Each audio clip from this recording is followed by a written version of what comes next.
Pasal 7 Undang-Undang Nomor 16 Tahun 2019 tentang amandemen Undang-Undang Perkawinan telah mengatur bahwa dispensasi kawin dapat dimintakan ke pengadilan berdasarkan alasan mendesak, disertai bukti-bukti pendukung yang cukup. Namun, apa sebenarnya kriteria alasan mendesak tersebut? Menurut hasil indeksasi putusan yang dilakukan oleh AIPJ2 di tahun 2018-2019, dapat dilihat bahwa alasan yang digunakan hakim untuk mengabulkan perkara dispensasi kawin mencakup 1. Perempuan sudah hamil, 2. Anak saling mencintai, 3. Takut melanggar nilai agama, 4. Anak sudah melakukan hubungan seksual, dan 5. Resiko melanggar nilai sosial.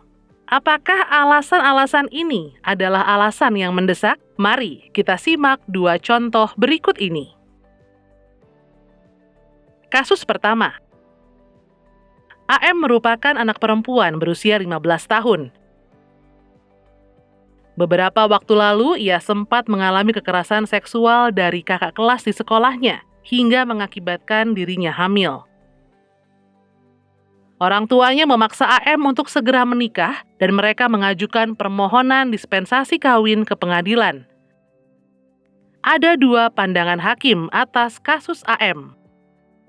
Hakim pertama berpandangan bahwa dispensasi kawin perlu dikabulkan. Alasannya adalah sebagai berikut. 1. Jika tidak dinikahkan dengan segera, anak AM akan lahir tanpa memiliki bapak, sehingga ada resiko sosial bagi tumbuh kembang si anak. 2. Di masa depan, AM harus membesarkan anak tersebut tanpa adanya sokongan dan kasih sayang dari si bapak, sehingga resiko ini sebaiknya dihindari. Hakim kedua berpandangan bahwa dispensasi kawin tidak perlu diberikan. Alasannya adalah sebagai berikut. 1. Ditakutkan perkawinan justru menimbulkan gangguan psikis terhadap AM yang sedang mengandung. Kekhawatiran ini perlu dikuatkan dengan rekomendasi dari psikolog atau dokter mengenai kondisi AM. 2. Pasangan AM telah melakukan kekerasan seksual terhadapnya. Jika terpaksa dinikahkan, kondisi ini akan semakin merugikan anak, sehingga lebih baik AM tidak menikah, memulihkan diri, dan dibantu mengurus anak oleh orang tuanya saja. 3. Menikah bukanlah solusi atas permasalahan yang dialami oleh AM. Hakim beranggapan bahwa dengan kondisi AM saat ini, jika menikah maka akan menimbulkan dampak buruk yang lebih banyak daripada manfaatnya.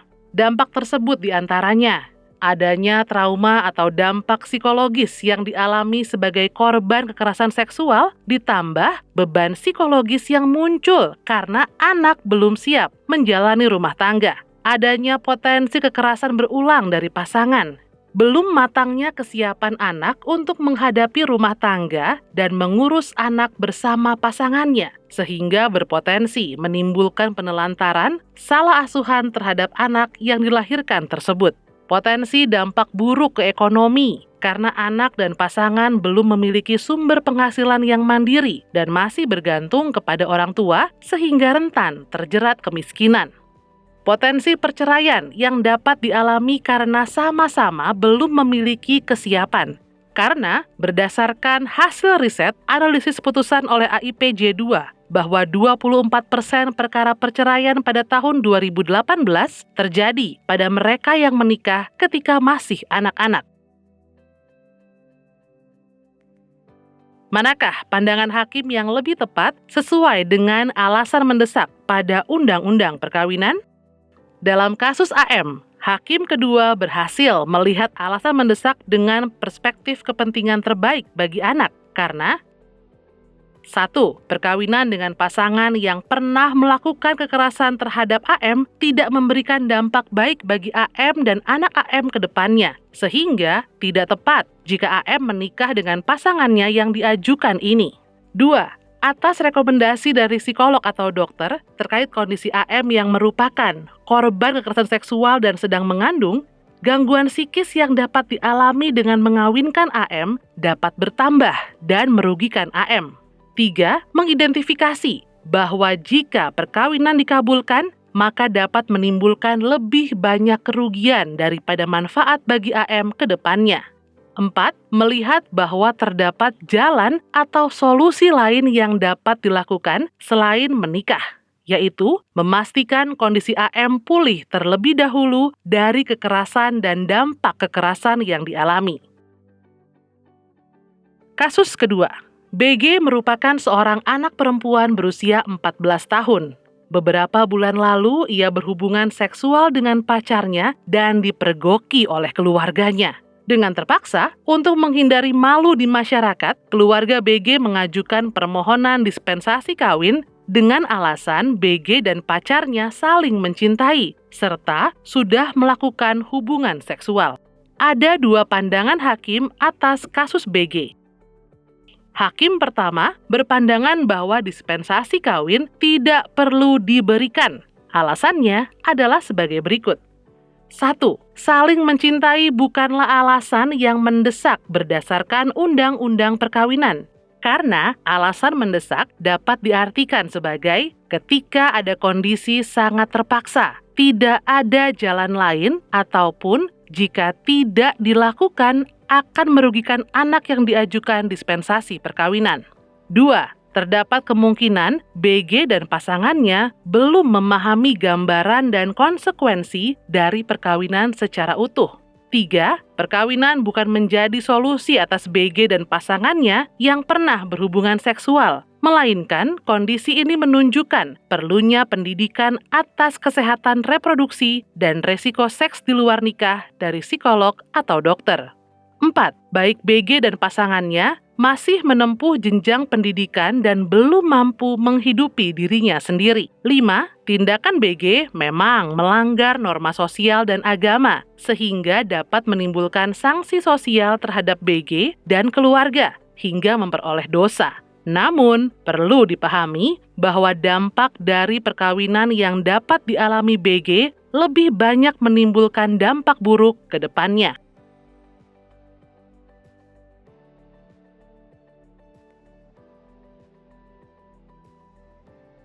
Hakim kedua berpandangan bahwa dispensasi kawin perlu diberikan. Alasannya adalah sebagai berikut. 1. BG dan pasangannya telah berhubungan seksual di luar nikah, dan kondisi ini melanggar norma agama dan norma sosial.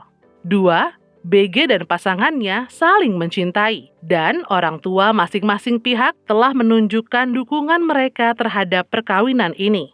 3. Untuk menghindari potensi hamil di luar nikah dan status anak yang lahir nantinya adalah anak luar kawin, maka perkawinan perlu segera dilangsungkan.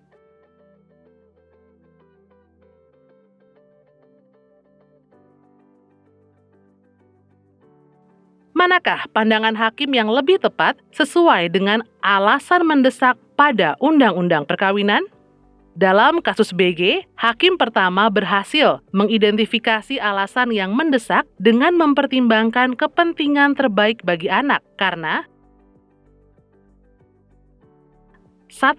Perkawinan bukanlah satu-satunya solusi atas terjadinya hubungan seksual di luar nikah. Hal ini justru menunjukkan bahwa kedua anak masih membutuhkan pengetahuan lebih lanjut tentang kesehatan reproduksi dan aktivitas seksual yang aman dari psikolog atau dokter. 2. Saling mencintai juga bukan merupakan alasan mendesak karena dikhawatirkan belum adanya kesiapan dan pengetahuan matang mengenai kehidupan berumah tangga yang lebih dari soal saling mencintai, namun juga adanya kesiapan psikis, fisik, hingga finansial. 3. Hak atas pendidikan dan tumbuh kembang bagi anak perlu diberikan prioritas. 4. Belum adanya kesiapan finansial. Masing-masing anak belum dapat menghidupi dirinya sendiri karena belum menyelesaikan jenjang pendidikan, sehingga dikhawatirkan akan memperoleh pekerjaan dan upah yang tidak layak dan berimplikasi pada terancamnya kesejahteraan dan kehidupan anak. 5. Adanya perspektif pencegahan perkawinan anak dan identifikasi dampak buruk yang lebih besar dapat dialami anak ke depannya.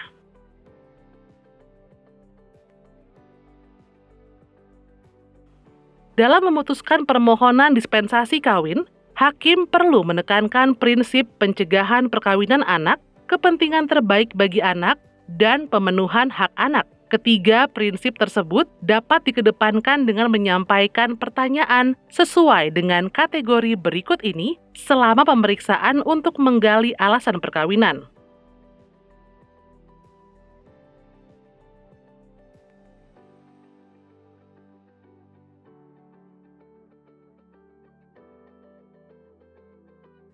Kesiapan anak untuk menghadapi perkawinan dan rumah tangga.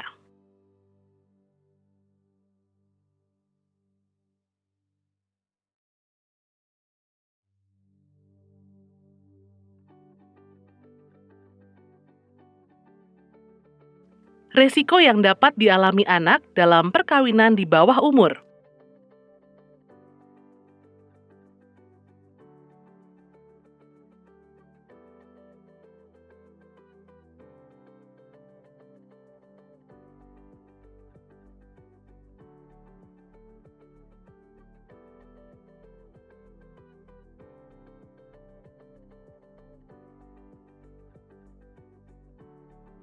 Dari keterangan yang didapatkan, hakim kemudian dapat secara cermat dan teliti menentukan apakah ada alasan mendesak sehingga permohonan dispensasi kawin perlu dikabulkan.